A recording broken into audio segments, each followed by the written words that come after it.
দামোদর ব্রত নিয়ম সেবা ব্রত মাসে বিনা ভজনে বিনা নিয়মে অতিবাহিত করা হয়। বড় ঘোর প্রত্যাবয়ে জানানো হয়েছে আগামী জন্মে তিনি তির্যকজনী পশুজনিতে নিক্ষেপিত হবেন যদি বিনা নিয়মে বিনা ভজনে এই মাসটিকে অতিবাহিত করে। শাস্ত্র কাউকে ভীত সঞ্চার করেনি, শাস্ত্র সতর্ক করেছে, সাবধান করেছে।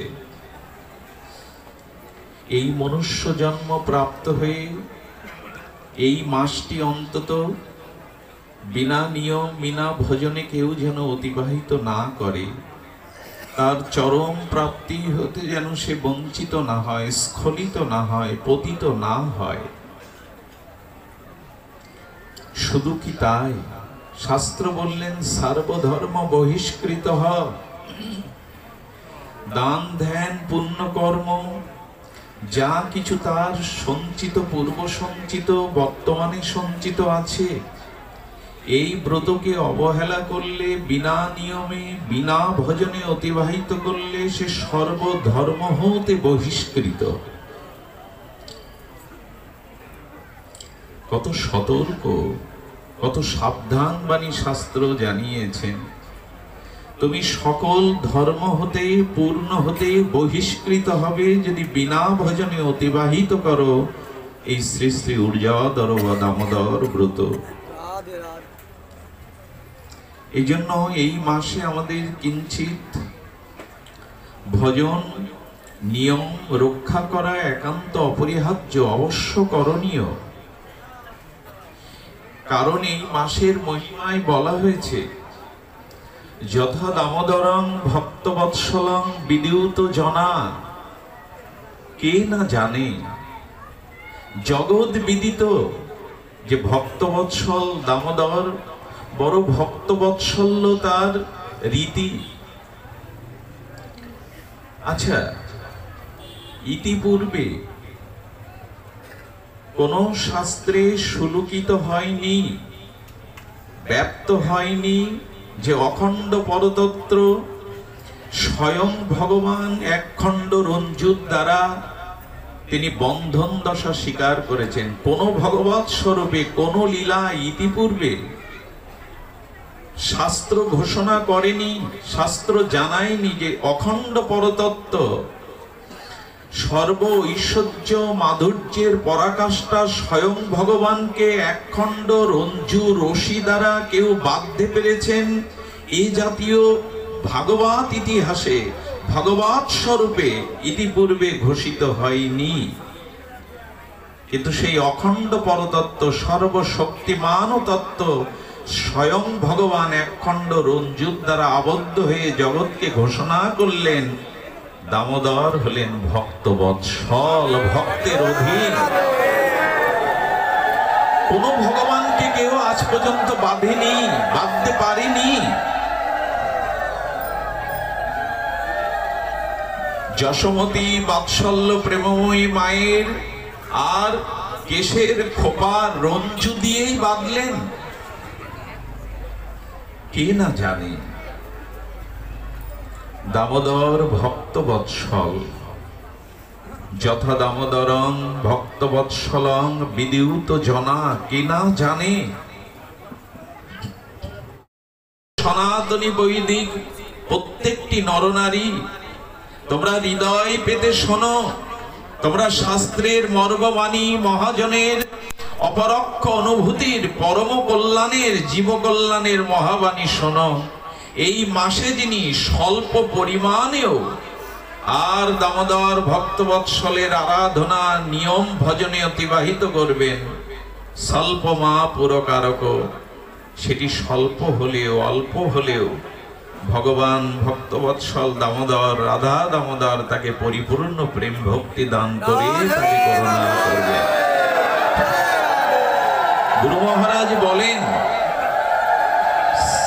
শ্রী গুরু মহারাজ বলছেন যে কিছু কিছু এলাকায়, কিছু কিছু গ্রামে অতি চড়া সুদে কেউ সুদ দেয়, চক্রবৃদ্ধি আকারে তার সুদ বৃদ্ধি হয়। নিজের কোনো প্রয়োজনে বিপদে আর কিছু টাকা নিয়েছিলাম, কিন্তু চক্রবৃদ্ধি আকারে যিনি সুদ নেন তাকে ফেরত দেওয়ার সময় কি সেই অল্প দিলেই মানায়? অল্প দিলেই কি হয়? বহু গুণে তাকে দিতে হয়। চক্রবৃদ্ধি আকারে সুদ বেড়েছে। শাস্ত্র বলছেন এই মাসে যে স্বল্প পরিমাণেও ধর্ম পালন করে, ওই চক্রবৃদ্ধি সুদের মতো গোবিন্দ তাকে বহু গুণে প্রেম ভক্তি দান করবে। স্বল্প মা পুরকারক, স্বল্প পরিমাণেও এই মাসকে আদর করো, সম্ভাষণ করো, এই মাসকে বরণ করে নাও। বিনা ভজনে বিনা নিয়মে এই মাস যেন অতিবাহিত না হয়। এখন এই যে নিয়মের কথা এলো, আর স্বল্প মা পুরকারক, স্বল্প আচরণের কথা এখানে বলা হলো। সেই স্বল্প কি, বৃহৎ বা কি? এই মাসের যে নিয়ম, সেই বহুবিধ শাস্ত্রীয় নিয়মের মধ্যে আমরা যারা গৃহী, আমার মতো মা দিশো যারা শাস্ত্রের সমস্ত বিধি নিষেধ যথাযথ পরিপালনে অসমর্থ, তাদের জন্য বলা হয়েছে মাত্র কয়েকটি স্বল্প পরিমাণে নিয়ম এই মাসে যেন পালন করা হয়। তার মধ্যে অন্যতম হলো প্রাতঃ স্নান। অন্তত ব্রাহ্ম মুহূর্তে প্রাতঃ স্নান ক্রিয়া, এটি বৈদিক সনাতন ধর্মের একটি রীতি ছিল, সকলের জন্য এই রীতি ছিল। কিন্তু যুগ বিবর্তনে, যান্ত্রিক সভ্যতার এই যন্ত্রণার জগতে আমরা অতীতকে বড় ভুলে গেছি। 700 বৈদিক সনাতনের নিয়মকে জলাঞ্জলি দিয়ে আমরা যান্ত্রিক জীবনযাপনে, আধুনিকতার আর কষাঘাতে আমরা জর্জরিত। আধুনিকতার উচ্ছ্বাসে আমরা বৈদিক 700 নিয়মকে আজ পিছনে ফেলেছি। প্রাতঃ স্নানে মানুষের শরীর মন দুটোই শুদ্ধ হয়, শরীর সুস্বাস্থ্যের অধিকারী হয়, নিরোগ হয়। এটি ঋষি শাসিত বৈজ্ঞানিক পদ্ধতিতেও এটা বলা হয়েছে প্রাতঃ স্নান। এটা 12 মাসের জন্য সাধকের, কিন্তু যারা পারেন না তারা এই মাসে যেন একটু প্রাতঃ স্নান করেন। আর একটু গৌড়ীয় বৈষ্ণব যারা সদ্গুরুর চরণাশ্রয় করেছেন, যারা তারা একটু রাধা কুণ্ডের রজ বা গোপীচন্দন যাই হোক, একটু ঊর্ধ্বপুণ্ড আর একটু তিলক আদি নিয়ে ভগবানকে একটু মঙ্গল আরতি দেখান। এই প্রভাত ক্রিয়া, একটু প্রাতঃ স্নান, একটু ভগবানের সামনে প্রদীপ প্রজ্বলন। আর কি বলা হলো না, এই মাসে সন্ধ্যা বেলায় তো সকাল বা ব্রাহ্মহত্যের ক্রিয়া, সন্ধ্যাবেলা রাধা দামোদরের উদ্দেশ্য মঙ্গল দীপ ও জালো, দীপ দান। শাস্ত্রে বলেছে বৈদিক সনাতন ধর্ম অবলম্বীদের বলা হয় অগ্নি উপাসক। পৃথিবীর অন্য কোনো ধর্ম অগ্নি দিয়ে উপাসনার পদ্ধতি নাই, রীতিনীতি নাই। কিন্তু বৈদিক সনাতন যে কোনো মঙ্গল ক্রিয়া আগে প্রদীপ প্রজ্বলন করতেই হবে, হোম করতেই হবে। অগ্নি ছাড়া সনাতন ধর্মের কোনো উপাসনা সম্পূর্ণ নয়। কেন? কোন ধর্মই তো অগ্নি দিয়ে উপাসনা নেই। হোম আছে কি? অন্য কোন ধর্মের রীতিনীতিতে হোম যজ্ঞ আছে কি? প্রদীপ প্রজ্বলন আছে কি? নাই। তো কেন দীপদান? কেন দীপদানের বড় মহিমা এই মাসে? দীপাবলির সেই সনাতনী আর পদ্ধতিতে দীপাবলিতে আলোর উৎসব হয়। বঙ্গদেশে, ভারতবর্ষে এই দীপাবলির দিনে আলোর রোশনায় প্লাবিত করে গৃহ, মন্দির, ঘর, অঙ্গন, রাস্তাঘাট আলোর ঝর্ণায় আর উজ্জ্বলকৃত হয়ে ওঠে। কিন্তু এই দীপাবলিতেই শুধু দীপ জ্বালতে হয় এমন নয়। শাস্ত্র বলেন দামোদর ব্রতে মাসে রাধা দামোদরের উদ্দেশ্য সন্ধ্যায় আকাশ প্রদীপ জ্বালো, দীপ দান দাও। অগ্নি কাউকে দান দেওয়া যায়? অগ্নি, আগুন কি দানের বস্তু হতে পারে? ফুলমালা, চন্দন আর সৌরভ সুভূষিত মাল্য এগুলি দান করা যায়, বস্ত্র দান করা যায়, ফল দান করা যায়, জল দান করা যায়, পুষ্পমালা দান করা যায়। আগুন কি কোনো প্রিয়জনকে দান দেওয়া যায়? যায় কি? আগুন কি কাউকে দান দেওয়া যায়? কিন্তু আর্য প্রাজ্ঞ ঋষিরা তাদের অনুভূতিতে দেখেছেন না, দীপ দান, অগ্নিকে দান করতে বলেছেন। কেন? তার কারণ হলো এই, খুব বড় মার্মিক তত্ত্ব বলেছেন বড় পণ্ডিতজি, শ্যামসুন্দর পণ্ডিতজি, প্রাতঃস্মরণীয় মহাত্মা। কেন দীপ জ্বালবেন জানেন? আগুনের ন্যায় পবিত্র কোনো বস্তু জগতে নাই। আজ সবকিছুই দূষণ হয়েছে, মানব দূষণ, শব্দ দূষণ, বায়ু দূষণ, জল দূষণ, সমাজ দূষণ। দূষণ হয়নি কি? একটি বস্তু জগতে কখনো দূষণ হবে না, বরং দূষিত বস্তু সমর্পণ করলে সে পবিত্র হবে। সেই একমাত্র দূষণহীন শুদ্ধ পবিত্র বস্তুই হলো অগ্নি। পৃথিবীতে সকল বস্তু অপবিত্র হতে পারে, অশুদ্ধ হতে পারে, দূষণ হতে পারে। অগ্নি কি কখনো দূষণ হয় বাবা? অগ্নি কি দূষণ হয়? বরঞ্চ দূষিত বস্তু অগ্নিতে তদাত্ম প্রাপ্ত করলে তা বিশুদ্ধ হয়। এই জন্য ঋষিদের অনুভূতি হলো পবিত্র বস্তুকেই দান দাও। স্বয়ং ভগবানকে, সমত্ব ভগবানকে, রাধা দামোদরকে সেই অগ্নির প্রজ্বলিত শিখা দীপ দান করো। দীপ হলো পবিত্র, অগ্নি হলো পবিত্র। এই জন্য সনাতন বৈদিক সভ্যতার রীতিনীতি, হব্য কাব্য, যত কর্মাদি আছে, যত বৈদিক পূজা পার্বণ উপাসনাদি আছে, সেখানে অগ্নি প্রজ্বলিত করতেই হবে। এটাই সনাতনের শাশ্বত রীতি এবং নীতি। এই জন্য অগ্নিদানের আরো মহিমা আছে। আচ্ছা, আলোতে প্রদীপ জ্বালাবার প্রয়োজন না অন্ধকারে প্রদীপ জ্বালাবার প্রয়োজন? আলোর প্রয়োজন কোথায় মা? অন্ধকারেই তো আলোর প্রয়োজন। আলোর মহিমা তখনই ব্যক্ত হবে যেখানে অন্ধকারে আলো জ্বালা হবে। এই তো। তো আজকে দামোদরকে কেন দীপ দিতে হবে? কারণ আমাদের সামনে ঘোর অন্ধকার অপেক্ষা করছে।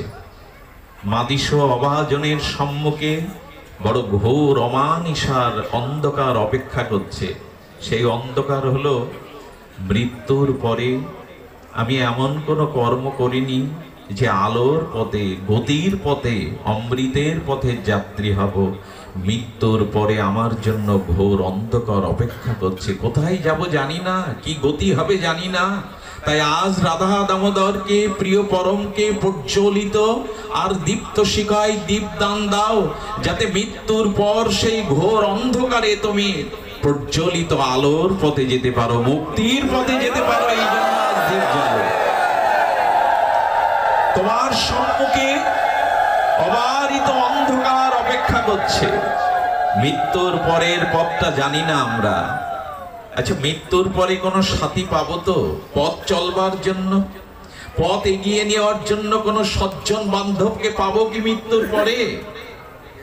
তারা তো শ্মশানে রেখেই অন্ত্যেষ্টি ক্রিয়া করেই চলে আসবে। মৃত্যুর পর বড় রহস্যময়, বড় অন্ধকারময়। আজ রাধা দামোদরকে যিনি দীপ জ্বাললেন, মৃত্যুর ঘোর অন্ধকারে অমনিশার তিমিরে তিনি আলোর পথ পাবেন, আলো প্রজ্বলিত পথ পাবেন। তাই দীপ দাও, তাই দীপ জ্বালো। তাই আজ রাধা দামোদরকে আর উজ্জ্বলকৃত আলোর রোশনায় তাকে আরতি বন্দনা করো। আকাশ দীপ দাও, মৃত্যুর পরে যেন আমার আলোর গতি হয়, অন্ধকার গতি যেন না হয়। আলোর গতি মানে মুক্তির গতি, কল্যাণের গতি। আরেকটি অন্ধকারের কথা বললে হয়তো হৃদয়ে একটু ভয় আসবে। যদি ভয় আসে তো জানলেন ভালো, আর যদি না আসে ভয়, জানবেন না।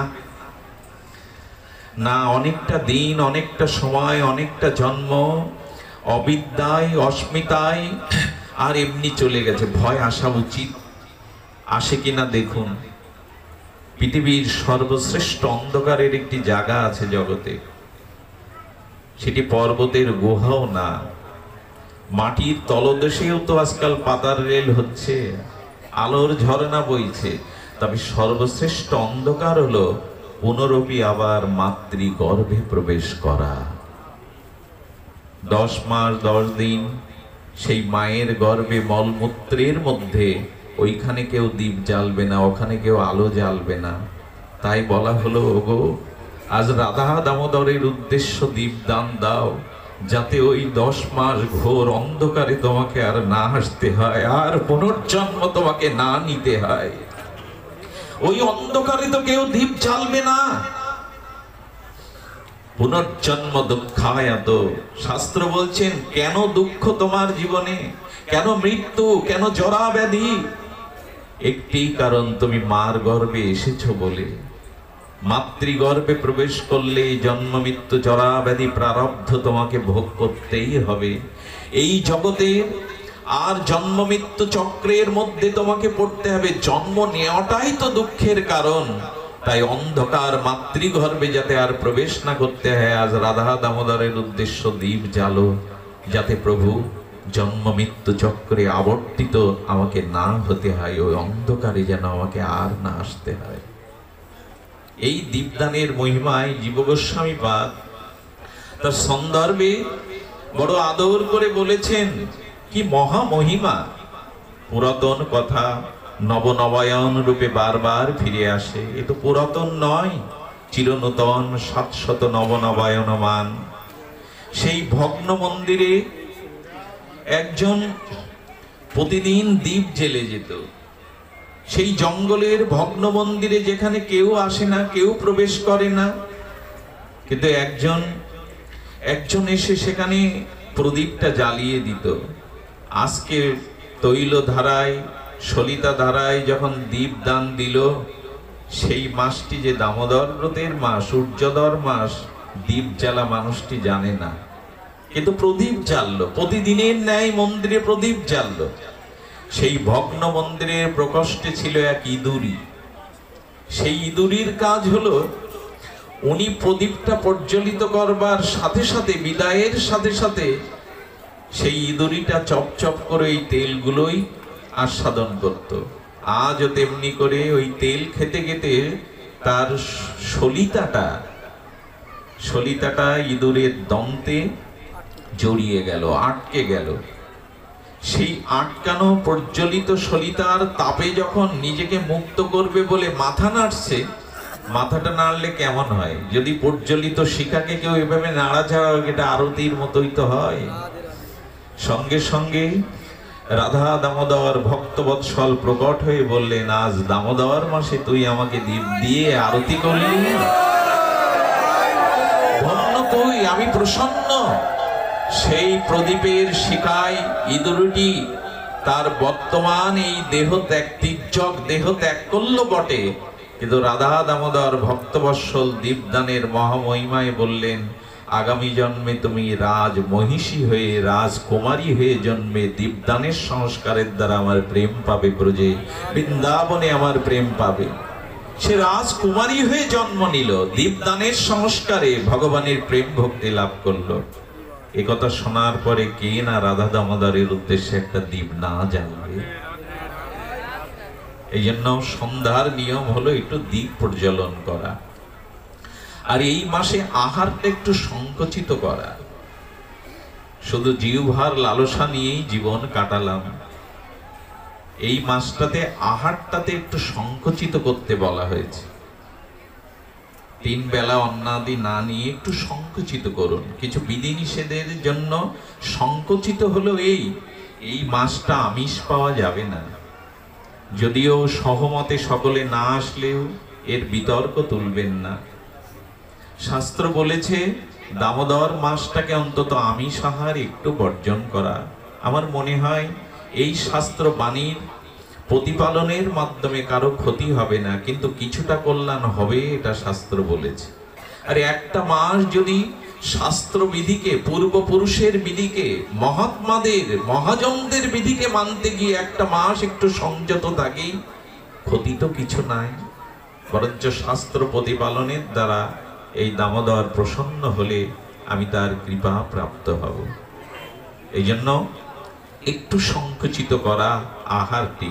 আচ্ছা, এতগুলি নিয়ম, সে ক্ষৌর কর্ম নাই করলাম, তৈলাদি না মাগলাম, পাদুকা নাই বা পায়ে দিলাম, ভূমিতে যতই শয্যা গ্রহণ করলাম, কিন্তু এই মাসের সর্বশ্রেষ্ঠ নিয়ম কোনটি?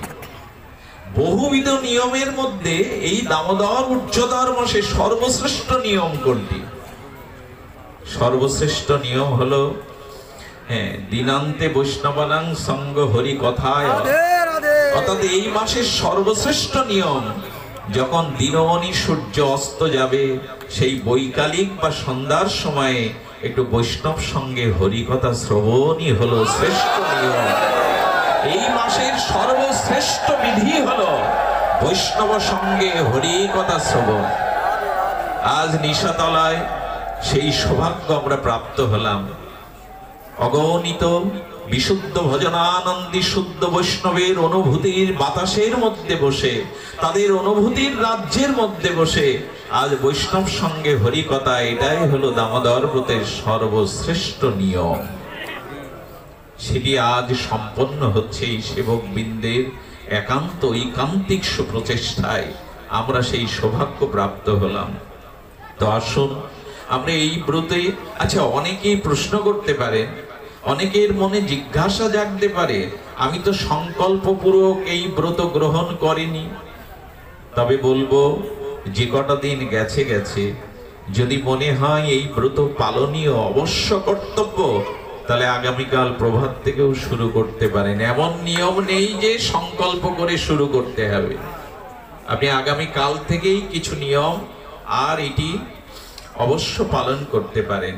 আমরা ভূমিকাতে একটু ব্রত মাহাত্ম্য, ব্রতের করণীয় কর্তব্য কিঞ্চিত সিন্ধু হতে বিন্দু আস্বাদন করলাম। যদি এই শাস্ত্রবাণী কারো জীবনে কিছুটা প্রতিফলিত হয়, আচারিত হয়, তবে আজকের এই ভাগবত, আজকের এই অনুষ্ঠানের সার্থকতা কিঞ্চিত হতে পারে। যদি কোনো ব্যক্তির হৃদয়ে সামান্যতম এই ভজন গ্রহণ করেন।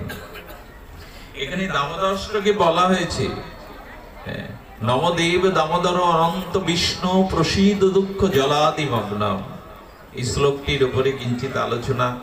আজ মন বারবার একটি দিকেই মনের গতি বারবার ফিরে যাচ্ছে। সেটা হলো নিত্যানন্দ আবেশমরতি প্রেম ভক্তির মহারাজ ছিল ঠাকুর নরোত্তমের রাজ তিরোধান তিথি। গৌড়ীয় বৈষ্ণবের কাছে এই তিথি বড় আদরণীয়, বন্দনীয়। আমরা পাঠের শেষাংশে কিঞ্চিত আস্বাদনে ব্রতী হব ছিল প্রেম ভক্তির মহারাজ ঠাকুর নরোত্তমের তার তিরোভাব তিথিতে। আজকের দিনে সাক্ষাৎ দেহ সংযোগে যারা খেতুর ধামে আছেন তারা বড় ভাগ্যবান। আজ প্রেমতলিতে যারা মহাপ্রভুর রেখে যাওয়া কিঞ্চিত প্রেম আস্বাদনের জন্য ধুলা মাখছেন, প্রেমতলির পদ্মার বুকে যারা আজ দেহ সংযুক্ত করে অবস্থান করছেন, তাদের ভাগ্যের কি সীমা আছে? আমরা যেতে পারিনি, কিন্তু মনে মনে যেন সেই প্রেমতলির খেতুর ধামের আমরা কিঞ্চিত উপলব্ধিতে আনতে পারি। আজ বড় প্রেম প্রাপ্তির দিন। আজ বড় নিজেকে প্রেমে অভিসিঞ্চিত করবার দিন, প্রাপ্তির দিন। ঠাকুর নরোত্তমের আজ মহান তিরোধান তিথি। শেষ অংশে বলবার আগে আজকে যেই শ্লোকটির উপরে কিঞ্চিত আলোচনা, নমদেব দামোদর অনন্ত বিষ্ণু প্রসীদ দুঃখ জলাদি মগ্নম। আচ্ছা, আমরা কেউ সমুদ্রের অতল গভীরে তলিয়ে যাচ্ছি কি? এই প্রশ্ন সত্যব্রত মুনি আপনাদের কাছে রেখেছেন। দুঃখ জলাদি মগ্নম। হে দামোদর, হে অনন্ত, হে প্রসীদ, হে বিষ্ণু, হে ভক্তবৎসল, হে করুণানিধি, হে করুণার আধার, তুমি দেখো আমি সংসার রূপ সাগরে, এই দুঃখময় সাগরে, এই দুঃখময় জলাদি নিমগ্ন হতে হতে ডুবে যাচ্ছি। তুমি কৃপা দৃষ্টি দেবে না আমার প্রতি? আমি যে কাম ক্রোধ, আমি যে জগতের প্রবৃত্তিতে ভোগাসক্তিতে বারবার এই মৃত্যুময় সংসারে, দুঃখময় সংসারে বারবার নিমজ্জিত হচ্ছি, ডুবে যাচ্ছি, কৃপা দৃষ্টি তুমি দেবে না আমার দিকে? প্রার্থনা করছেন, মুনি প্রার্থনা করছেন, হে দামোদর, তুমি তো যমল অর্জুন রূপ সেই দুটি বৃক্ষকে শুধু উৎপাটন করনি, তুমি নলকুবর মণিগ্রীবকে উদ্ধার করেছিলে রাধা দামোদর। তেমনি আমি তো ডুবে যাচ্ছি কামনা বাসনা যশ খ্যাতি পূজা প্রতিষ্ঠা ভোগাসক্তিতে, এই সংসারের বহিরঙ্গা দুত্তর্য মহামায়ায় আমি বারবার ডুবে যাচ্ছি, বারবার তলিয়ে যাচ্ছি। কৃপা দৃষ্টি দিয়ে দামোদর একবার তাকাও, আমার দিকে একবার দৃষ্টি দাও। তুমি ডুবে যাচ্ছি কিন্তু এই উপলব্ধি নাই। আমি যে সংসারে বারবার এই জন্ম মৃত্যু চক্রে ডুবে যাচ্ছি অতল তলে, এই উপলব্ধি মাদিশ জীবের নাই। কেন নাই জানেন? উপলব্ধি সকলের হয় না, উপলব্ধি তো ধর্ম। যার উপলব্ধি অনুভব নাই সেই আধ্যাত্ম রাজ্যে এখনো পদচারণা করতে পারিনি। এটি উপলব্ধিরই রাজ্য। তো আমরা যে ডুবে যাচ্ছি সেটা বুঝতে পারছি না কেন? ঠাকুর মশাই বলেছেন তার মহাবাণীতে, প্রেম ভক্তি চন্দ্রিকাতে, কামে মোর হতচিত নাহি মানে নিজ হিত। কামনা বাসনা যাদের চিত্তে, বা যশ খ্যাতি পূজা প্রতিষ্ঠা যাদের চিত্তে, আমি জ্ঞানী, আমি পাঠক, আমি প্রবক্তা, এবং কামনা বাসনায় যাদের চিত্ত বড় রঞ্জিত, এদের অনুভূতি হয় না আমরা ডুবে যাচ্ছি। তার দৃষ্টান্ত হলো, বর্তমান চিকিৎসা শাস্ত্র অনেক দূর এগিয়েছে, আর সার্জারি তো অনেক দূর এগিয়েছে। মানুষকে কয়েক খণ্ড করে আবার জুড়ে দেওয়া যায়।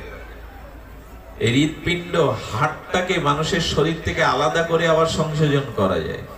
যে পাত্রে কোন শিশুর হাড় ছিদ্র হয়ে গেছে বা অপারেশনের দরকার, ডাক্তাররা এমনও করেন, 70,000 টাকার একটা পাত্র আছে, ওতে হাড়টা স্থাপনের আগে এই হৃদয় থেকে তুলে ওতে স্থাপন করে, কয়েক মিনিট ওখানে রাখবে, তারপর ওটা ফেলে দিতে হবে, তার দাম 70,000 টাকা। তো হাড় হৃদয় থেকে উত্থাপিত করে আবার ওখানে সংযোজিত করছে। চিকিৎসা শাস্ত্র কত কত অগ্রগতিতে গেছে।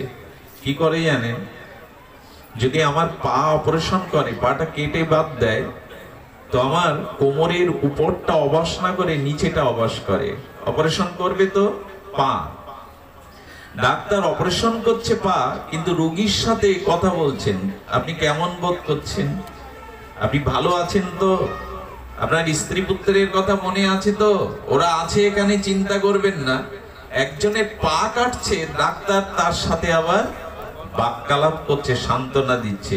সে বুঝতে পারে না, বলে না, ওই জায়গাটা তো তার অবশ করা হয়েছে, তার চেতনাটা লুপ্ত করা হয়েছে, এই জন্য সে উপরে কথা বললেও নিচের অংশটা যে কেটে বাদ দেওয়া হচ্ছে, এ অনুভূতি তার নাই। ঠিক তেমনি কামনা বাসনা ভোগ বাসনায় যার চিত্ত অতিরঞ্জিত, এই জগতে শুধু ভোগ করবার জন্যই যিনি এসেছে, খাওয়া পড়া ভোগ বিলাস বৃত্তি প্রবৃত্তি, তার চেতনাটা চেতনানাশক ঔষধের মতো অবশ হয়ে আছে।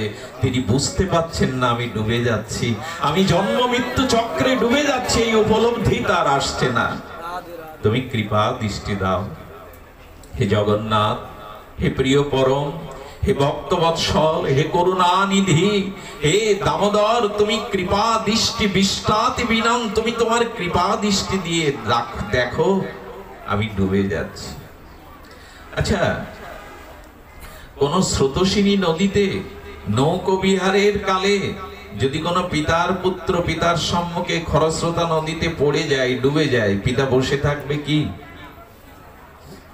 ঘটনা মনে পড়লো, ঘটনাটা সুঘটনা, এই জন্য বলা যায় দিল্লীশ্বর সম্রাট আকবর, তার সভাতে নবরত্ন ছিলেন, তার মধ্যে অন্যতম বীরবল। যারা সম্রাটের আকবরের একটু জীবনী বৃত্তান্ত পড়েছেন বা জেনেছেন, তারা জানবেন নবরত্নের মধ্যে এমনকি তানসেনও ছিল।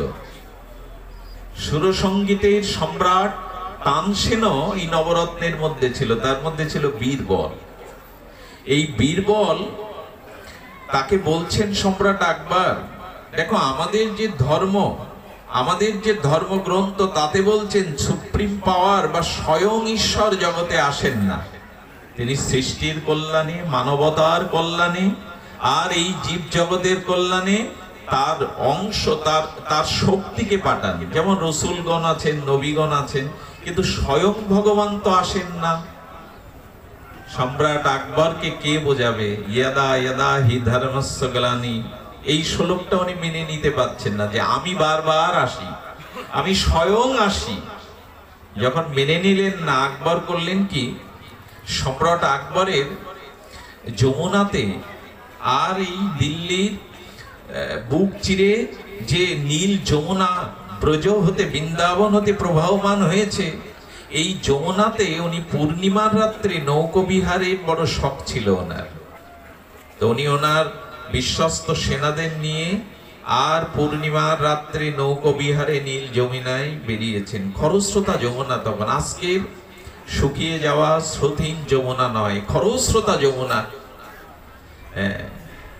নৌকোবিহারে মাঝখানে যখন পরম প্রকৃতির সৌন্দর্য, পূর্ণিমার রাত আর নীল নীলিমায় সেই যমুনার আনন্দ নৌকোবিহার আস্বাদন করছেন, সম্রাট দেখলেন তার শাহজাদা নৌকার মুড়িতে বসে পা দোলাচ্ছে, এবং পা দোলাতে দোলাতে খরস্রোতা যমুনায় পড়ে গিয়ে সে বলছে, আব্বাজান আমাকে বাঁচান, আমাকে রক্ষা করুন। সম্রাট আকবর সঙ্গে সঙ্গে ঝাঁপ দিলেন। ঝাঁপ দিয়ে যখন তাকে ধরলেন, দেখলেন তার শাহজাদার মতো করে আর একই রূপে একটা স্ট্যাচু করা, রবটের স্ট্যাচু, এবং কণ্ঠস্বরটা বীরবল নকল করে তাকে শুনিয়েছে।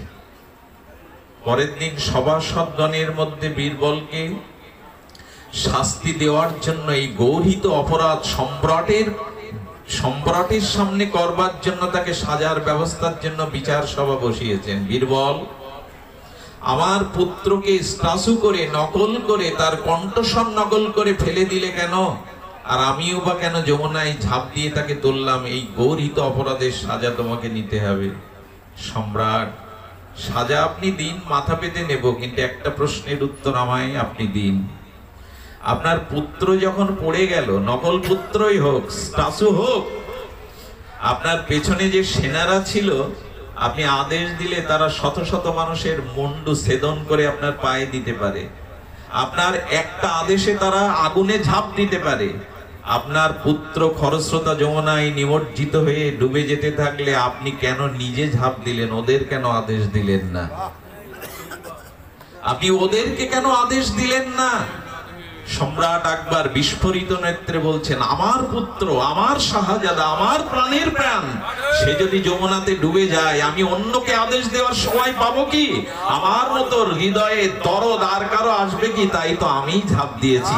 বলেন, এই উত্তর আমাদের সনাতন ধর্ম দিয়েছে।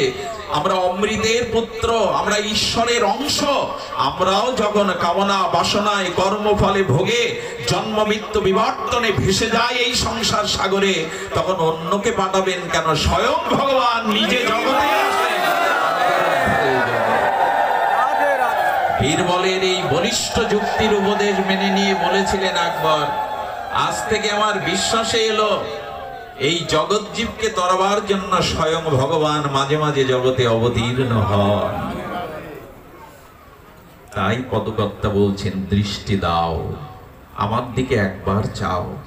আমি যে জন্ম মৃত্যু চক্রে ভেসে গেছি, আমি যে বারবার এই জন্ম মৃত্যু চক্রে সংসার মায়াময় সাগরে ডুবে যাচ্ছি, কৃপা দৃষ্টি বিষ্টাদি দিনম দাও, আমার দিকে দৃষ্টি দাও। এই প্রার্থনার দিন আজ, এই প্রার্থনার মাস এটি, যে আমি দুঃখময় সংসারে ডুবে যাচ্ছি, কিন্তু উপলব্ধি নাই। কামনা বাসনায় জর্জরিত হৃদয়, ভজন শূন্য, অনুভূতি শূন্য। আমি নিজে এই দুঃখময় সাগরে, কিন্তু না।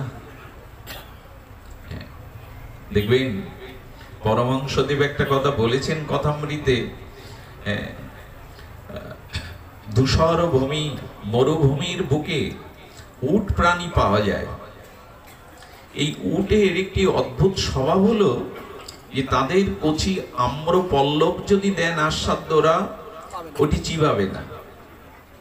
কচি আম্র সমুদর পল্লব দিলেও ওদের রুচিকর হবে না, কিন্তু ওরা ওই মরুর বুকে একটা কাঁটা গাছ হয়, ছোট ছোট সূচের মতো কাঁটা। এই কাঁটা গাছ খেতে বড় ভালোবাসে, চিবায়। কেন জানেন?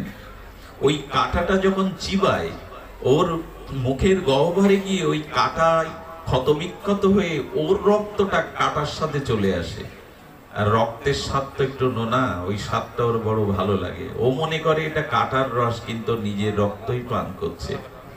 ঠিক আমাদেরও অনুভূতি নাই যে স্ত্রী পুত্র বন্ধু বান্ধব এই মায়ায় পড়ে আমি কতটা ক্ষতিগ্রস্ত হচ্ছি। আমার আম্রপল্লব ভালো লাগে না, হরি কথা, হরি নাম, ভগবত আশ্রয়, সাধু সঙ্গ, এই কথামৃত সঙ্গামৃত ভালো লাগে না। আমি সংসারে শুধু কামনা বাসনা আর কাটা চিবিয়ে গেলাম, রক্তাক্ত হলাম, কিন্তু অনুভূতি যাচ্ছে না। কবে আর হবে এই অনুভূতি? কবে জাগবে? এই জন্য সাধকের জীবনে দেখবেন হাহাকার। হ্যাঁ, দুর্লভ মনুষ্য জন্ম পেয়ে ভজন হলো না। হে রাধা মাধব, তোমার চরণে আগতি হলো না। বৈষ্ণব দাসে কেঁদে বলে রতি, কাঁদছে কে, হাহাকার করছে কে? সাধক রায়। আমার হলো না, আমার ভজন হলো না, সাধন হলো না, উদ্ধার হলো না, কৃপা হলো না, ধামবাস হলো না, সাধু সঙ্গ হলো না। হাহাকার কাদের বুকে? ভক্তের বুকে, নরোত্তমের বুকে। হ্যাঁ, এই জন্য আমাদের হাহাকার দরকার। আমরা যে এমনি করে নিমজ্জিত হচ্ছে এই উপলব্ধি আসা দরকার। তবে সাধু কৃপা ছাড়া তো উপলব্ধি হবে না, ভাগবত কৃপা ছাড়া তো এই উপলব্ধি হবে না। তাই আসুন, আমাদের এইটুকু চেষ্টা থাকুক যে এই সংসার দুঃখময়, এই সংসার জ্বালাময়, অভিশপ্তময়, এটা দুঃখলয়, অশাশ্বত লয়। এখানে শান্তি মরীচিকার মতো, যত চাই শান্তি, শান্তি নাই। এই জন্য এই দুঃখটাকে জানাবার একটাই জায়গা। দুঃখ কাউকে সহজে জানাবেন না, দুঃখ সহজে কাউকে জানাবেন না। দুঃখ জানাবার, দুঃখ নিবেদনের একটি জায়গা আছে, সে রাধা দামোদরের চরণ, রাধা রানীর চরণ। আমার সকল দুঃখের প্রদীপ জেলে করব নিবেদন। এই নিবেদনটা কার চরণে করতে হবে? না, রাধা দামোদরের চরণে। নবদেব দামোদর অনন্ত বিষ্ণু, তুমি অনন্ত, তুমি অসীম, তুমি করুণানিধি, তুমি ভক্তবৎসল, তুমি আমার দিকে দৃষ্টি দাও। এই দৃষ্টি আজ আমাদের আসে না। শুধু ভক্তগণ, যদি এই দুঃখময়, এই নিরানন্দময়, অসৎসতময়, এই অনিত্য অসুখের মধ্যে দিয়ে প্রকৃত শান্তি সন্ধান করতে হয়, তবে লীলা শ্রবণ করতে হবে। কি শ্রবণ করতে হবে? না, অনুগ্রাহ্য ভক্তানাং মানসিং দেহমাশ্রিতম ভজতে তাদিশি ক্রিয়া যসূত্রা তৎপর ভবে। ভগবানের দিব্য নাম রূপ লীলা কথা শ্রবণ করো। এই শ্রবণের মধ্যে দিয়ে যসূত্রা শ্রবণ করো। এই শ্রবণের তৎপর হলেই কেবল তুমি শান্তি পাবে, আনন্দ পাবে। গুরু মহারাজ বলেছিলেন খুব তাত্ত্বিক একটি তত্ত্ব, যদি খুব ধ্যান দিয়ে শ্রবণ করেন কিছুটা উপকার আসবে, কিছুটা কল্যাণ আত্মসংশোধন হবে। সেটি হলো, আনন্দের একটি ধর্ম আছে। আনন্দের একটি ধর্ম আছে। আনন্দ কখনো তার স্বীয় পাত্রে সীমাবদ্ধ থাকে না। যে বস্তু পাত্রে সীমাবদ্ধ, আধারে সীমাবদ্ধ থাকে, তাকে আনন্দ বলে না। আনন্দ পাত্র হতে আধার থেকে চারিদিকে ছড়িয়ে পড়ে, এর নাম আনন্দ। ঠিক বোঝানো গেল না? বিষয়টা হলো, আমরা জগতের মানুষ, সংসারী মানুষ। আমাদের সংসারে যখন কোনো আনন্দের আয়োজন হয়, কি হয়? বিবাহ, জন্মদিন হয় কিনা? কোনো কোনো সময় বৎসরান্তে আমাদের মাঝে কিছু উৎসব হয় গৃহে। আমি গৃহী, আমি সাধারণী, স্ত্রী পুত্র বান্ধব সজ্জনকে নিয়ে মাঝে মাঝে বিবাহ, জন্মদিন, গান বাজনা, ভালো খাওয়া দাওয়ার উৎসব তো মাঝে মাঝে সবারই হয়। আচ্ছা, এই উৎসবের দিনে, জন্মদিন, বিবাহ বা উৎসবের দিনে আনন্দটা কি একা ভাগ পাই আমরা, না আত্মীয় স্বজন বন্ধুদের ডাকি?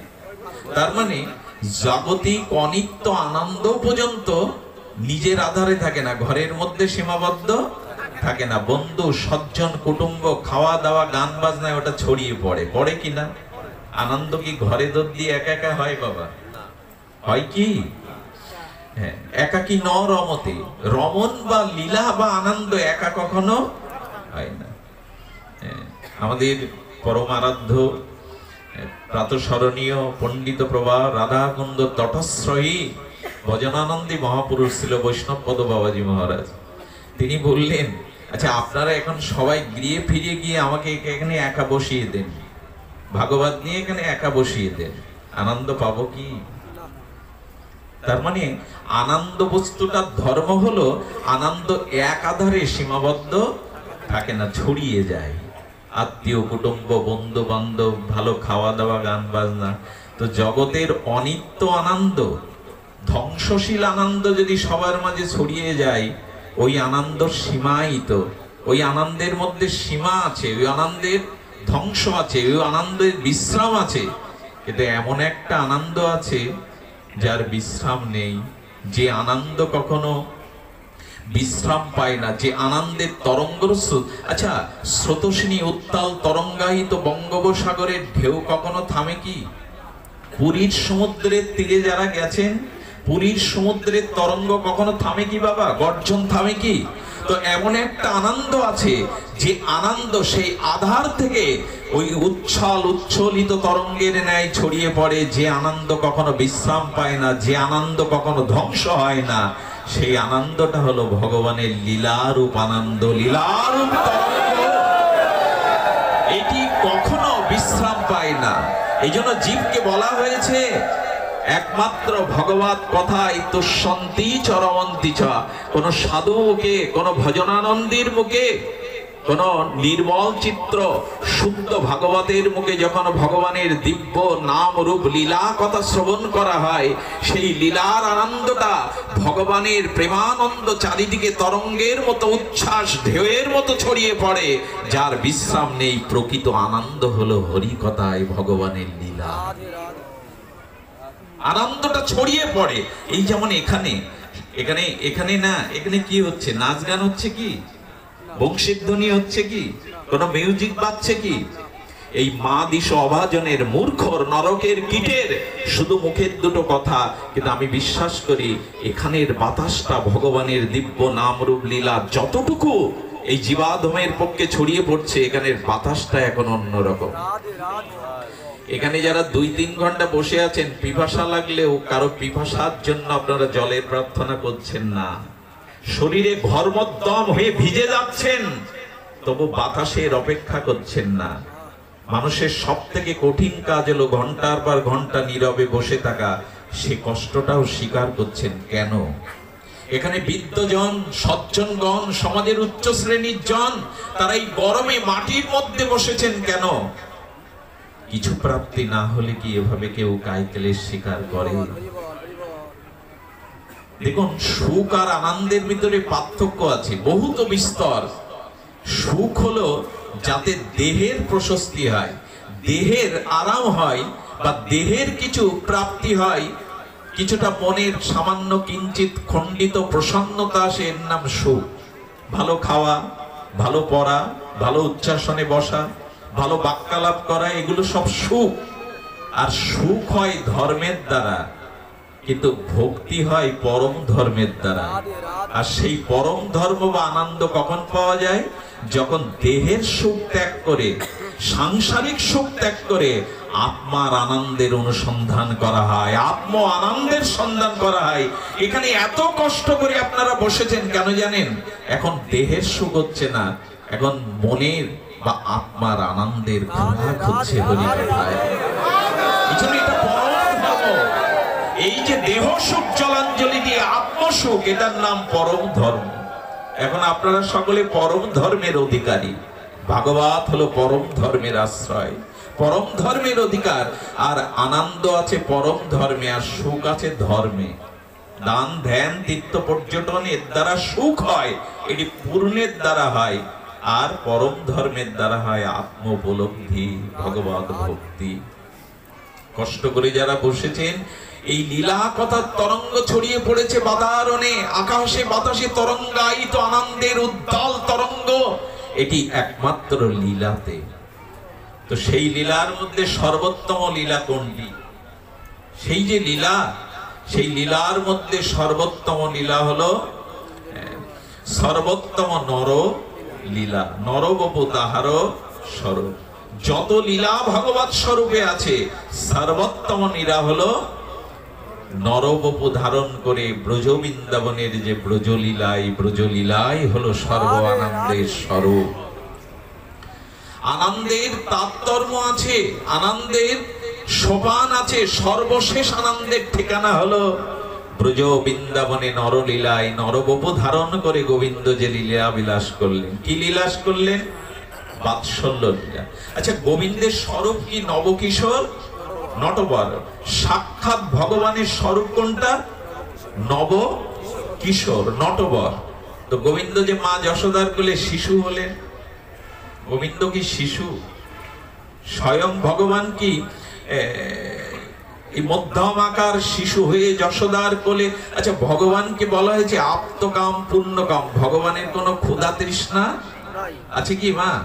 স্বয়ং ভগবানের কোনো ক্ষুধা তৃষ্ণা নাই। বলা হয়েছে আপ্তকাম পূর্ণকাম, অখণ্ড পরতত্ত্ব নিরাকার ব্রহ্মের কোনো ক্ষুধা নেই, তৃষ্ণা নেই, লীলা নেই, আনন্দ নেই। তাহলে যদি ক্ষুধা তৃষ্ণা না থাকে, তো গোপীদের ঘরে ক্ষুধার যন্ত্রণায় গোবিন্দ ননি চুরি করবেন কেন? মা বড় ক্ষুধা পেয়েছে বলে মায়ের স্তন পান করবেন কেন? ভগবানের ক্ষুধা লাগালো কে? ভগবানকে সেই নবকিশোর যিনি, তাকে মধ্যম আকার পরিচ্ছন্ন শিশু আকারে যশোদার কোলে তুলল কে?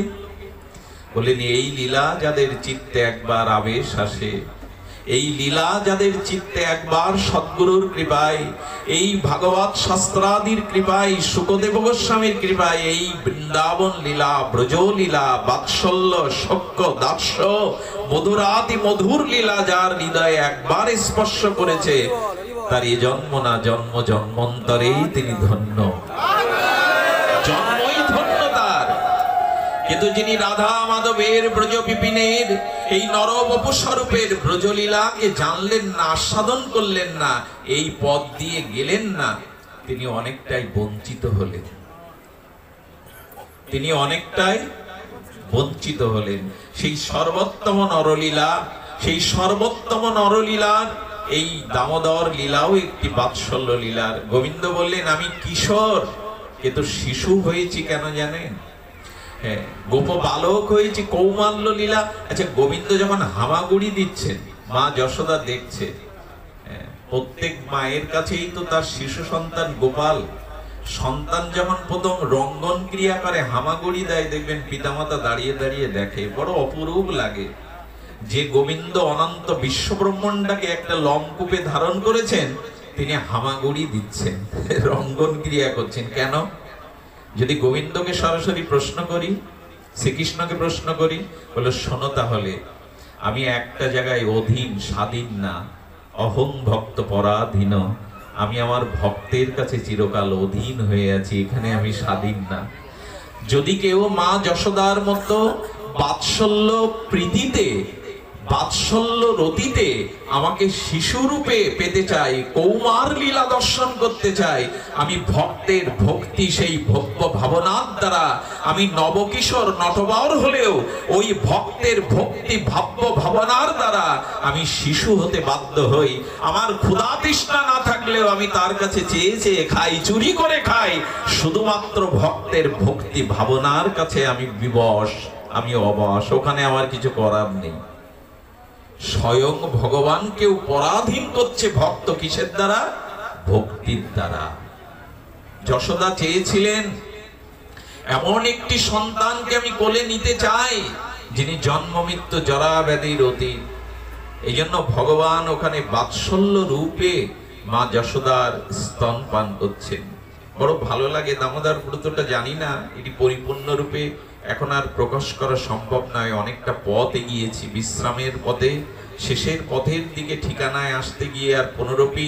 কিন্তু দেখুন, মা যশোদা প্রভাতে যখন দধিমন্থন করছেন, আচ্ছা শুরুটা যদি এভাবে করা যায়, প্রভাতে প্রদীপ প্রজ্বলিত করে সেই ক্ষীণ রাতের প্রদীপটি যখন নিবু নিবু, মা যশোদা প্রভাতে উঠে প্রদীপটা, শিখাটা একটু অঙ্গুলি দিয়ে আর কিছুটা একটু আলোটা প্রজ্বলিত করে মা যশোদা গোপালের বদন দেখছে।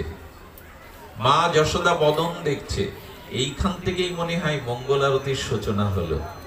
সকালে উঠে যদি ভগবানের বদনটা দেখো, দিনটাই ভালো যাবে। হৃদয়েরও অন্য মুখ ধরবে না, হৃদয়েরও অন্য স্মৃতি জাগবে না।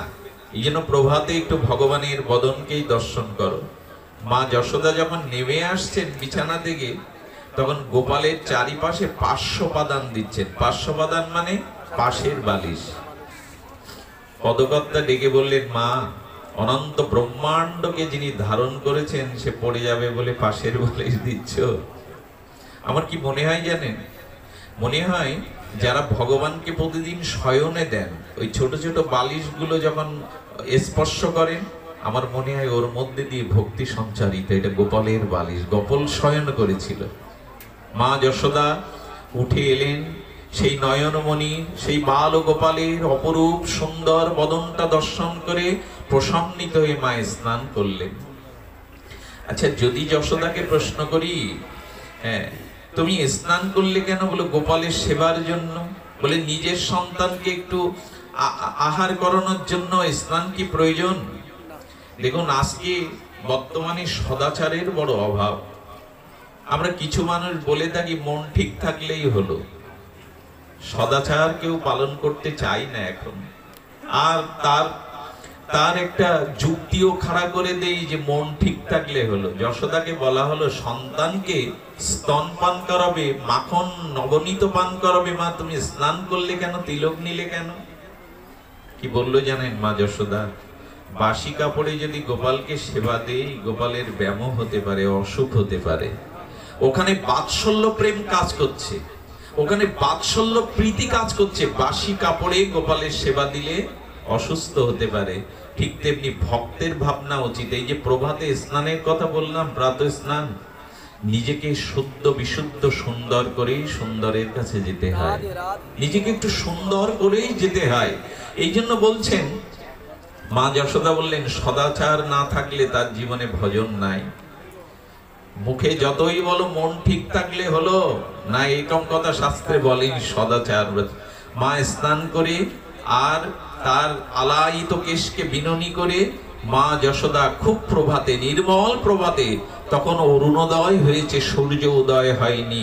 সেই পূর্ব দিগন্তে অরুণ রাগে, রক্তিম রাগে বিস্মৃত আলোকে সূর্য উদয় হয়নি, একটু আধার আছে। মা যশোদা সেই ভাণ্ড নিয়ে বসেছেন। কি করতে? না, দধি মন্থন করছেন। অম্লযোগে ঘোল বা দধি মন্থন করছেন। আচ্ছা, একটা প্রশ্ন হলো, যারা ঘোল থেকে উৎকৃষ্ট আস্বাদ্য মাখন তুলতে চান, মাখনটা কখন? ওকে কি বলে? মন্থন, তাই তো? মায়েরা আগেকার দিনে যখন ঘোল থেকে মাখন তুলতো, সেই সময়টা দুপুরে না বিকালে? মা, সময়টা কখন? একটু কথা বলুন। প্রভাতে বা সকালে। কেন? মাখন উৎকৃষ্ট আস্বাদ তুলতে গেলে মন্থন ক্রিয়াটা সকালে করতে হয় কেন? মা যশোদা জগৎকে জানিয়ে দিলেন, যদি ভগবত ভজন করতে হয়, প্রেম ভক্তি লাভ করতে হয়, তবে সকাল সকাল শুরু করো, সকাল সকাল শুরু করো। প্রহ্লাদ মহারাজ বলেছেন, কৌমারাং আচারিত প্রাজ্ঞ।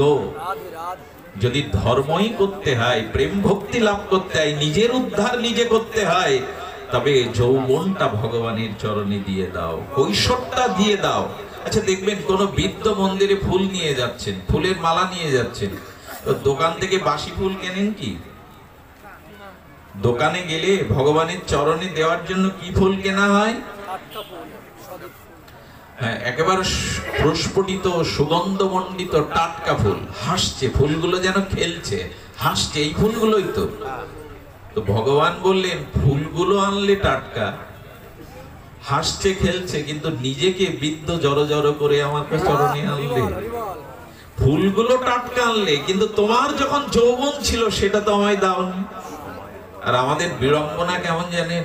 পণ্ডিতজি বলছেন, যখন যৌবন গেল, ভোগ লালসার আর সামর্থ্য থাকলো না, সংসারে সবার কাছে আমি অপয়া হয়ে গালাগালি তিরস্কারের পাত্র হলাম, তখন কি করলাম? বৃন্দাবনে গিয়ে গুরু মহারাজকে বললাম, সাধুকে বললাম, বাবা সব ছেড়ে দিয়ে এসছি। বাবা বললেন, সব দিয়েই তো এসছি, আছে কি? হাসিটা দিয়েছিস, বাসিটা দিয়েছিস, যৌবনটা দিয়েছিস, সব তো হাসি আনন্দ ওদের দিয়ে এখন নির্যাস নিগড়ে নিগড়ে, আর তুই উচ্ছিষ্টটা এনেছিস। দিতে হতো টাটকা ফুল, যৌবনটাই ভজনে দিতে। এই দেখুন না, আমাদেরই প্রশংসনীয় আদরণীয়, এইটুকু বয়সেই সে শুরু করেছে। প্রেমানন্দ, ধনঞ্জয়, এদের বয়সও কত, সামনে যারা বসে। শুরু করতে হবে যৌবনেই। শুকনো ফুলটা বাসি ফুল দিয়ে কেউ বাসর সাজায় না, দেবতার চরণে কেউ বাসি ফুল দেয় না, তেমন জীবনটা আর সিক্ত কুসুম করে ভগবানের চরণে দিয়ে দাও। সকাল সকাল মাখন তোলো। যশোদা বললেন, সকাল সকাল ভজন করো যদি পাড়ি দিতে চাও, চরণে যেতে চাও। আচ্ছা, দুধটা যদি দুপুরে মন্থন করি, ঘোলটা, মাখন হয়তো উঠবে, কিন্তু আস্বাদন, হ্যাঁ, বার্ধক্য জরা এসে ভজন করলেও গোবিন্দ কৃপা সিন্ধু, করুণার সিন্ধু, তিনি দয়া বঞ্চিত করবেন না, কিন্তু তখন টক হয়ে যাবে, আস্বাদনটা হবে না। আর কেউ যদি বিকালে মন্থন করে, হলো তো বিষ। ঘোল যদি প্রভাতের বিকালে মন্থন করেন, ও দুটোই বিষ, মাখন তো উঠবে না, আর ওটা বিষ, বিষময় হবে। তাই যশোদা জানিয়ে দিল, সকাল সকাল ভজন করো। ভাগবত কি মহিমা তত্ত্ব জানাচ্ছেন। আচ্ছা, যশোদা কি করছেন? দরজার এমনখানে বসেছেন যেখান থেকে গোপালকেও দেখা যাবে, আর গোপালের সেবার জন্য যে দুগ্ধবর্তন করছেন, যে কড়াইতে দুগ্ধটা প্রজ্বলিত করছেন, দুটোই দেখছেন। এর সংকেত কি হলো? সংসারে যা কাজ করো, লক্ষ্যটা যেন ভগবানের দিকেই থাকে। মা যশোদা সামনে আর উত্তপ্ত কড়াইতে দুগ্ধ বর্তন করছেন, দুগ্ধটা ঘন সার করছেন, আস্বাদন করছেন গোপালকে সেবা দেবে বলে। তো দুগ্ধের দিকে একবার দৃষ্টি, এমন জায়গায় বসেছেন গোপালের বিছানায় যেন গোপালকেও দেখা যায়। যশোদা বললেন, যে কাজই করো লক্ষ্যটা তার দিকেই রাখো। হৃদয় দেবতা আছো যে প্রাণে, মন যেন তাহা নিয়ত জানে, কবিগুরু বলছেন। হৃদয় দেবতা আছো যে প্রাণে, মন যেন তাহা নিয়ত জানে। হ্যাঁ, আজি প্রণমী তোমায়, চলিব না তো সংসার কাজে। বিশ্বকবির কি অনুভব! বলেন, আজি প্রণমী তোমায়, চলিব না তো সংসার কাজে। হে নাথ, আজ তোমার দিকে দৃষ্টি দিয়েই আমি সংসারের কাজে আর নেমে পড়লাম। আমাদের আছে তো এই দৃষ্টি। যশোদা মা জানাচ্ছেন, ওগো তার দিকে দৃষ্টি দিয়ে কাজ করো। ঠিক এই মুহূর্তে কি হয়েছে, যে ঘটনা ঘটলো, বড় সুঘটনা, বড় আস্বাদ্য ঘটনা। সেই ঘটনার দুগ্ধটা যখন মন্থন করছেন, সেই ঘোলটা মন্থন করছেন, তখন যশোদার হাতে মন্থনের একটা শব্দ হচ্ছে।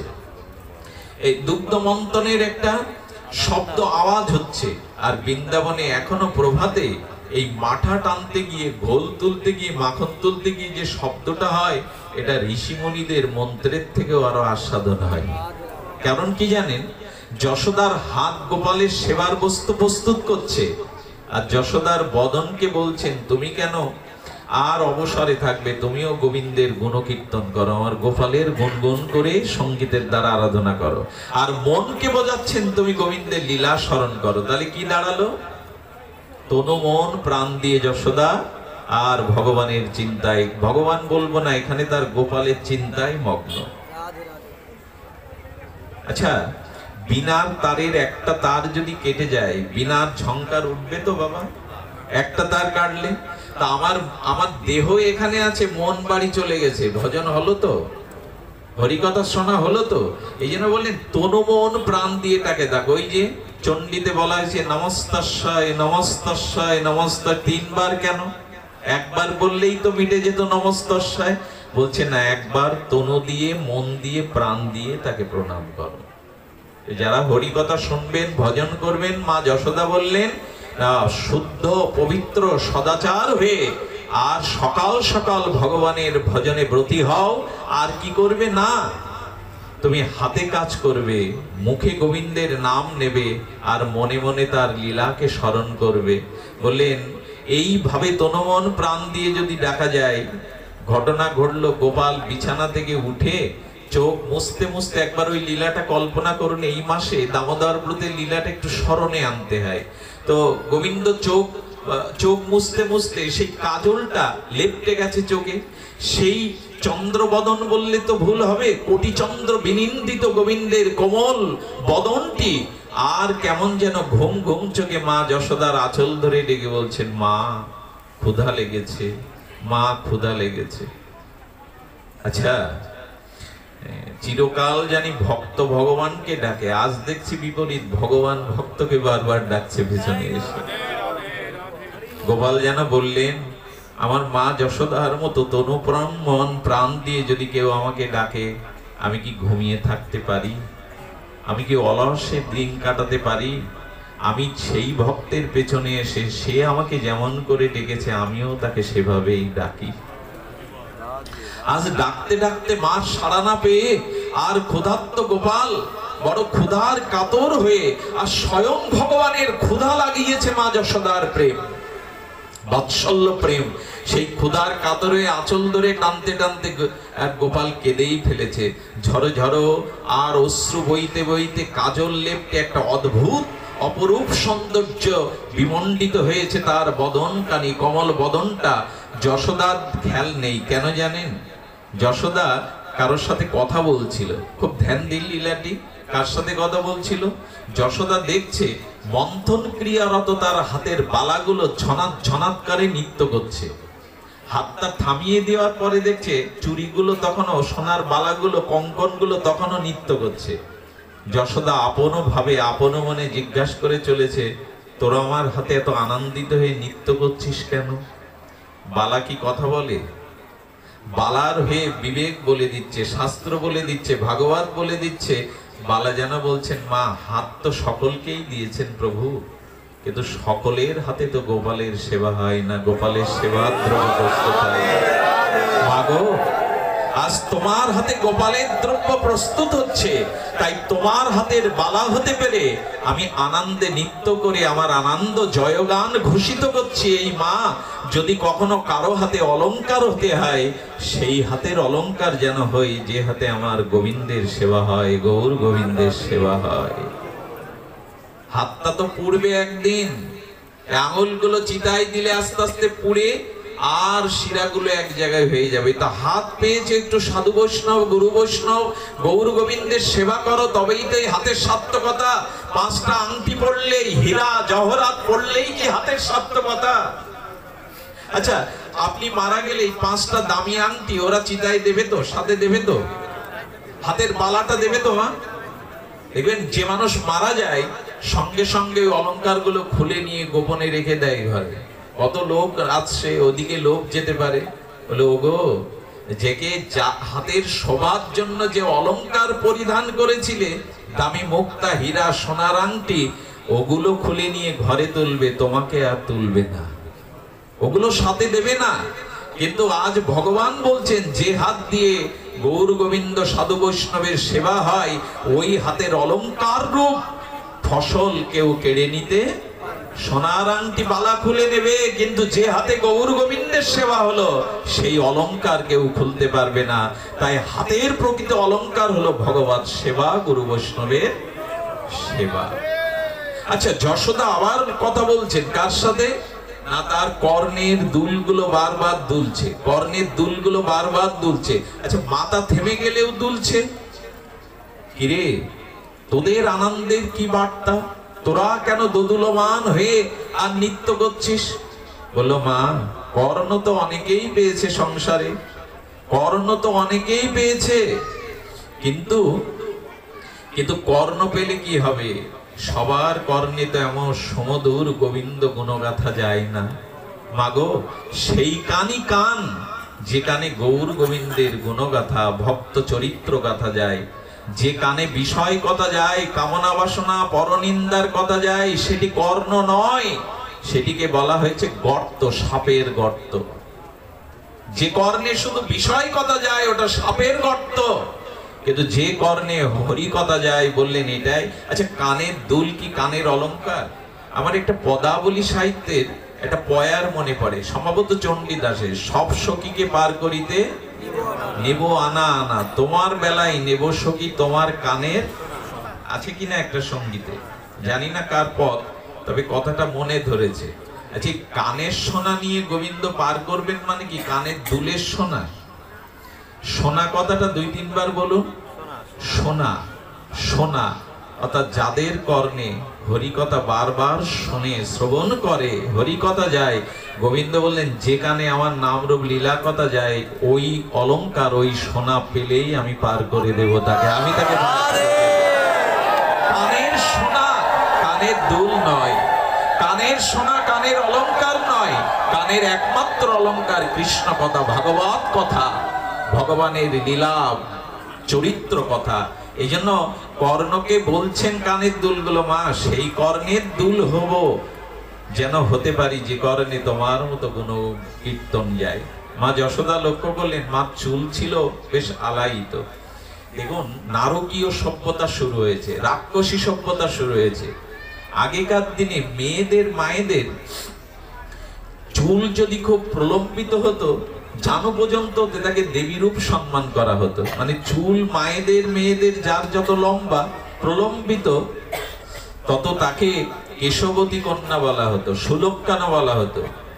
কিন্তু বর্তমান কি রাক্ষসী সভ্যতা এসেছে, এখন ছেলে মেয়ের চুল আলাদা করে আর বোঝার উপায় নেই। চুলটা কাটতে পারলেই সামনে পেছনে এখন আমাদের কাছে এটা একটা কি বলে, মডেল মনে হয়। চুল কাটা উচিত নয়। আর একটা জিনিস বলি মা, এখন চুলের দাম প্রায় সোনার মতো হয়ে গেছে, চুলকে কেউ বিক্রি করবে না মা। কলি সেই দিন তোমার মধ্যে প্রবেশ করবে, সংসারে সেই দিন অলক্ষী প্রবেশ করবে যে হিন্দু রমণী কেশ বিক্রি করে, চুল বিক্রি করে। চুল কাটা উচিত নয়, বিশেষ করে মায়েদের ক্ষেত্রে। এই জন্য মা যশোদার এতটা সুবিলম্বিত কেশ ছিল যে মন্থন করতে গেলে চুলগুলো ধুলায় আলাইত হতো, গড়াগড়ি যেত। এই জন্য মা যশোদা মাধবীর ভারী মালা দিয়ে আর খোপা করে বেষ্টন করে রেখেছেন যাতে ধুলায় না লুটায়।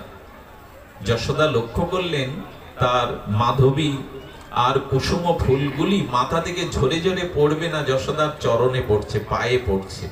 যখন চরণে পড়ছে, যশোদা আবার ভাবাবেশে সেই জিজ্ঞাসা, তোরা ছিলি মাথায়, কেন চরণে পড়ছিস?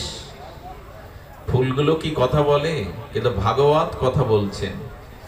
হ্যাঁ, কি বলছেন? ভক্ত হৃদয়ের অনুভব কথা বলছেন। কি বলছেন? মা শোনো, তোমার মতো তনুমন প্রাণ দিয়ে যারা গোবিন্দের গুণকীর্তন করে, তোমার মতো তনুমন প্রাণ দিয়ে যারা গোবিন্দের গুণকীর্তন করে, মা জগৎকে জানিয়ে দাও আমরা তার মাথাতে কোনো ভারী বোঝা হয়ে তখন আর থাকি না। ভারী মালতীর মালাগুলো মাথায় প্রভু হয়েছিল।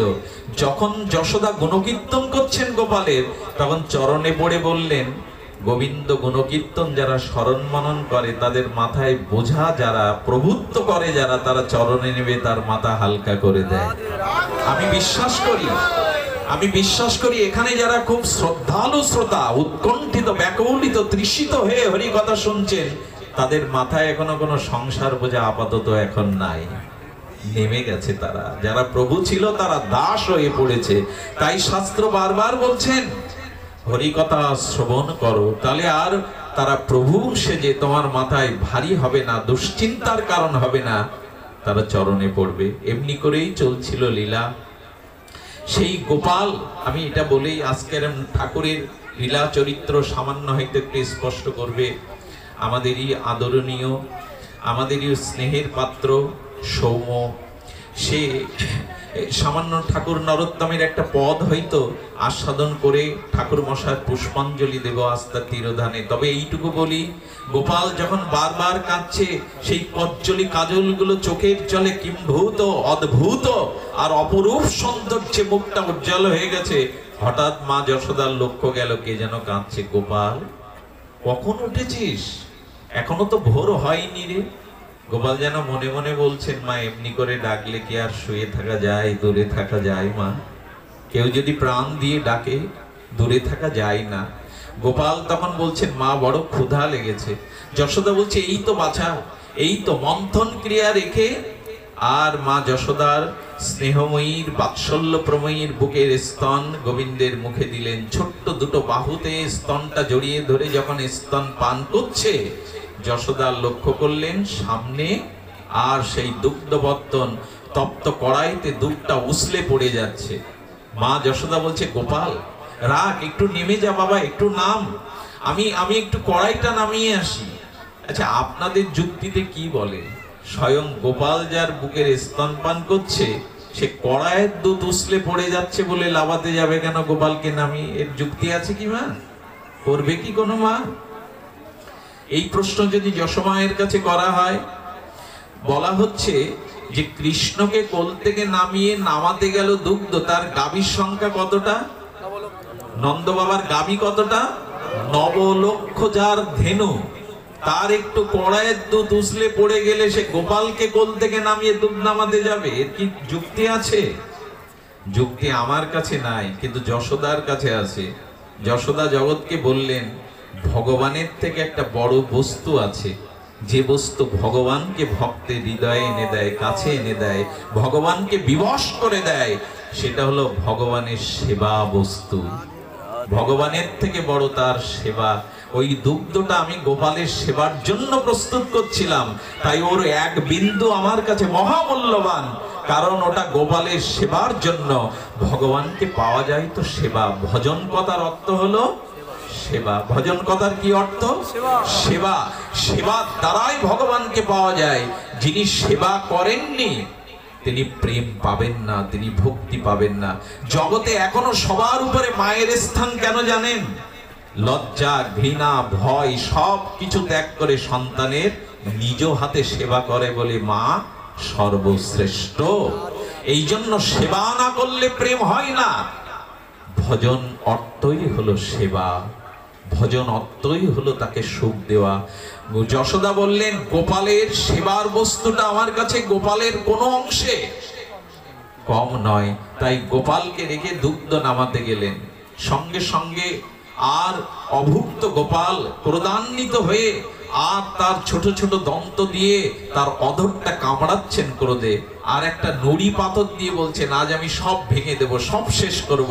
ক্রোধান্বিত গোপাল ভান্ডার ঘরে গিয়ে যে নবনীত ভাণ্ডগুলো সাজানো ছিল দেবনারায়ণের জন্য, কুলদেবতার জন্য, কংসকে খাজনা দেওয়ার জন্য, সেখানে গিয়ে কলসির আগায় যখন ঠংটাং করে বাড়ি দিচ্ছে, বললেন, এ বাড়ি দিলে তোমার টের পাবে আমি ভাঙছি। কত বুদ্ধিমান! সেই নুড়িগুলো দিয়ে আর নবনীত ভাণ্ডের তলের দিক থেকে ভাঙছে, কারণ ভাণ্ড ভরা আছে, তলে ভাঙলে শব্দ হবে না। সব ভেঙে চুরমার করে দিয়ে এবার ভয় উপস্থিত হলো, মা তোমায় ছাড়বে না। তার সব ভাণ্ডগুলো, নবনীতগুলো নষ্ট করে দিলাম। গোপাল ভয়ে ভয়ে ভয়ে ভয়ে সেই স্রোত ভাণ্ডের উপরে কিছুটা মাখন হাতে নিয়ে আর মৃদুমন্দ পায়ে চলে যে যশোদা কড়াই নামে এসে দেখে গোপাল নাই। বড় ব্যাকুল হয়ে যশোমতী মা আর নন্দগেহিনী যশোদা, কৃষ্ণ জননী সব ঘরগুলোই অন্বেষণ করছে, কৃষ্ণ কোথায়। কৃষ্ণ বললেন, মা খুঁজে কি আমায় পাওয়া যায়? আমার কৃপা না হলে আমায় পাবে না। হঠাৎ যশোদার দৃষ্টি গেল, এই অন্ধকার, আলো, ভোরের আলো ফোটেনি, গোপাল কোথায় পড়ে যাবে, গোপাল কোথায় আঘাত পাবে, এই যখন ভাবছে তার কথা, হঠাৎ দেখছে গোপালের সেই ধ্বজ অঙ্কুশ চিহ্নিত ছোট ছোট চরণগুলো ওই স্রোতের মাখন মেখে চরণ চিহ্নগুলো মেঝেতে পড়ে গেছে। বলে, গোপাল তুই লুকাতে পারিস, তোর চরণ লুকাতে পারিস নি রে। গোবিন্দ বললেন, আমাকে যদি পেতে চাও আমার চরণ আশ্রয় করো, চরণ আশ্রয় করলেই আমার কাছে আসতে পারবে। সেই চরণগুলো দর্শন করতে করতে মা যশোদা গেল। আমি সংক্ষিপ্ত ইতি করব এই বলে যে মা গিয়ে দেখে আর সেই মাখনগুলো বানরকে খাওয়াচ্ছে, ছড়াচ্ছে। ভীত সন্ত্রস্ত বললেন, আজ তোকে আমি বাঁধবই, আজ তোকে আমি উপযুক্ত শাসন করব, অবাধ্য কোথাকার। ভগবানকে যখন গালি দিচ্ছে বললেন, মা ঋষিরা বেদ পাঠ করলেও আমার এত ভালো লাগে না। হ্যাঁ, এই বাৎসল্য লীলায় যখন যষ্টি তুলেছে, লাঠি তুলেছে, ভীত সন্ত্রস্ত গোপাল মায়ের বগলের তল দিয়ে দিয়েছে দৌড়। দৌড় দিলে কি হবে? যষ্টি হাতে মাও দৌড়াচ্ছে, মাও দৌড়াচ্ছে, গোপালও দৌড়াচ্ছে, মাও দৌড়াচ্ছে, গোপালও দৌড়াচ্ছে। মা যশোদার ভারী শরীর, তো ভারী শরীরে ঘর্ম হচ্ছে, ক্লেশ হচ্ছে, কষ্ট হচ্ছে। আচ্ছা ভগবান, তুমি মাকে এভাবে কষ্ট দিচ্ছ কেন? গোবিন্দ বলছেন কি, আমার খুব ভালো লাগছে, মা যে আমার পিছনে দৌড়াচ্ছে, আমার খুব আনন্দ হচ্ছে। কেন? বলে সংসারের কাজ ফেলে যে আমার পেছনে দৌড়ায়, আমার বড় আনন্দ হয়। সংসারের কাজ রেখে যারা আমার পিছনে দৌড়ায়, এখানে যারা এসছেন সকলেই কর্মী, সকলেই আপনারা নানান কাজের মধ্যে ব্যস্ত থাকেন। আজকে কাজ ফেলে গোপালের পিছনে, গোবিন্দের পিছনে, হরিকথার পিছনে, সাধু সঙ্গের পিছনে দৌড়াচ্ছেন, এতে ভগবানের আনন্দ হয়। দৌড়াও, আমার পেছনে যখন কেউ দৌড়ায় বড় আনন্দ হয়। দৌড়াতে দৌড়াতে ঘরমুক্ত মা বলছেন, আমি গোপালকে ধরবই। গোবিন্দ বললেন, অভিমান নিয়ে ভজন করলে আমাকে ধরা যাবে না, আমি ধরা না দিলে পাবে না। এই যখন ক্লান্ত শ্রান্ত হয়ে, আর যশোদা ক্লান্ত হয়ে গেছেন, আমি আর গোপালকে ধরতে পারবো না, তখনই দেখলেন মায়ের কষ্ট অধিক হচ্ছে। ভক্তবৎসল আর বাৎসল্য প্রেমমতী মায়ের ঘাম ঝরা ক্লেশ কষ্ট দেখে গোপাল স্লোত করলেন দৌড়ানোর গতি, ধরে ফেললেন। এর পরের দৃশ্য জানা, যখন লাঠি তুলেছেন কম্পিত কলবারে, আর তার ওষ্ঠটা কাঁপছে, তার মুখটা লাল হয়ে গেছে, ত্রিরেখা অঙ্কিত, গোবিন্দের সমস্ত গলদেশ যেন লাল হয়ে ভয়ে বলছেন, মা লাঠি ফেলে দাও, মা লাঠি ফেলে দাও, মা লাঠি ফেলে দাও, আর আর এমন করব না। পদকর্তা বলছেন, যার নাম নিলে ঝোম ও ভয়ে ভীত হয়ে পলায়ন করে, আজ তিনি ভক্তের প্রেমে আর বারবার ভীত, কম্পিত, সাতঙ্ক নেত্র, তার নেত্রটা কাঁপছে, গলাটা কাঁপছে, মুখটা লাল হয়ে গেছে ভয়ে, মা লাঠি ফেলে দাও, আর আর এমন করব না। দেখো ভক্তের মহিমা, দেখো প্রেমের মহিমা। স্বয়ং ভগবান আজ ভীত সন্ত্রস্ত, বাল লীলায় বৃন্দাবনে নন্দ গেহিনী যশোদা কৃষ্ণ জননীর আজ ভয়ে ভীত সন্ত্রস্ত, শতঙ্ক নেত্রম, নেত্রটা কাঁপছে। গোপালকে এই ভয় ভীত দেখে বললেন, আজ তোকে আমি সাজা দেবই, বড় দুরন্ত হয়েছিস তুই, আজকে যদি তোকে শাসন না করি তাহলে তোর জীবনটাই নষ্ট হবে। খোপার দড়ি দিয়ে এই সেই লীলা, এই সেই স্মরণযোগ্য ঘটনা, যখন পট্টডরিকা সেই খোপার রঞ্জু দিয়ে বারবার বাঁধতে গেলেন, 2 আঙুল কম পড়ার বৃত্তান্ত বহুবার, শতবার, কোটিবার শুনেছেন। ডক্টর মহানব্রত ব্রহ্মচারী যেভাবে উল্লেখ করেছেন, এই 2 আঙুল কম পড়বেই। ভগবানকে যদি বাঁধতে চাও তাহলে 2 আঙুলের প্রয়োজন, বারবার 2 অঙ্গুলি।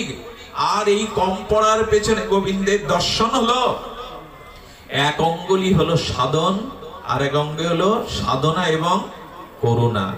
ভক্ত যখন সাধনায় উপরে ওঠে, ভগবান করুণায় তখন নিচে নামে, মাঝখানে দেখা হয় দুজনের।